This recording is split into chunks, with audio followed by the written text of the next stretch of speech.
వందే మాతర గీతం 150 సంవత్సరాలు పూర్తయిన సందర్భంగా గంగవరం మండలంలోని ప్రభుత్వ గిరిజన సంక్షేమ ఆశ్రమ బాలికల పాఠశాల నందు రంపచోడవరం ఎమ్మెల్యే ఎం శిరీషాదేవి వందే మాతర గీతాన్ని విద్యార్థులతో కలిసి ఆలపించారు.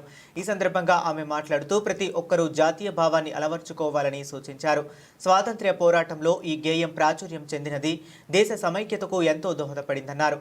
అనంతరం ప్రజా దర్బార్ నిర్వహించి ప్రజల నుంచి వచ్చే దరఖాస్తులను స్వీకరించారు. ప్రజా దర్బార్లో వచ్చిన ప్రతి సమస్యను పరిష్కారం మార్గానికి పునాదులు వేస్తారని హామీ ఇచ్చారు. ప్రతి వారం ప్రజాదర్ ప్రజల కొరకు నిర్వహించడం జరుగుతుందని ఈ సందర్భంగా ఆమె తెలిపారు. సమస్యలు ఏమైనా ఉంటే నేరుగా నన్ను సంప్రదించవచ్చు అన్నారు. ఈ కార్యక్రమంలో టీడీపీ నాయకులు, కార్యకర్తలు, ప్రజలు భారీ ఎత్తున పాల్గొన్నారు.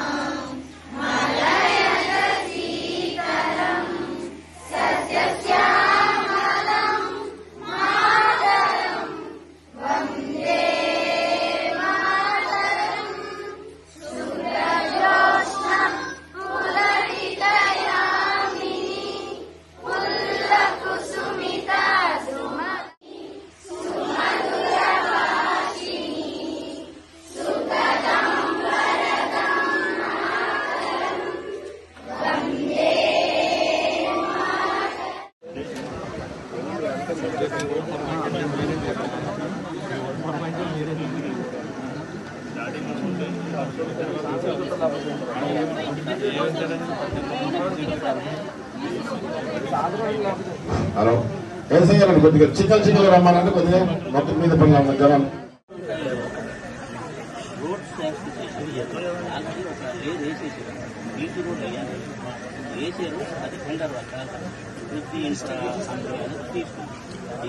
మూమెంట్ రిజిస్టర్ తీసుకో, దీని మీద నోట్ చేస్తారు. మూమెంట్ రిజిస్టర్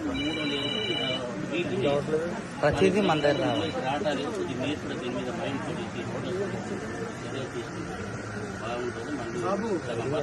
ఈ ప్రోగ్రామ్ మిస్ అయింది. అయితే ఇక నుంచి ప్రతి శుక్రవారం కూడా ప్రజా దర్బార్ కార్యక్రమం ప్రతి మండలంలో కూడా ఖచ్చితంగా జరుగుతుంది. నియోజకవర్గంలో ఉన్నటువంటి ప్రజలు ఏ సమస్యల మీదైనా సరే ఖచ్చితంగా శుక్రవారం చేస్తా ఉన్నాను. ఈ రోజు ప్రధానంగా ఇది మనం రెండోసారి ప్రజా దర్బార్ గంగవరం మండలంలో ఇదే ప్లేస్ లో పెట్టుకోవడం. ముఖ్యమంత్రి గారి యొక్క ఆదేశాల మేరకు ప్రతి శుక్రవారం కూడా ఈ యొక్క గ్రీవెన్స్ అంటే ప్రజా దర్బార్ కార్యక్రమం పెట్టమని ముఖ్యమంత్రి ఆదేశించడం జరిగింది. అయితే మొన్నటి వరకు ఇతర ప్రోగ్రాల వల్ల కొంచెం రాజ్యాంగం ముందు ఎలా ఉండేవాళ్ళం మనం? బానిస బ్రతుకు.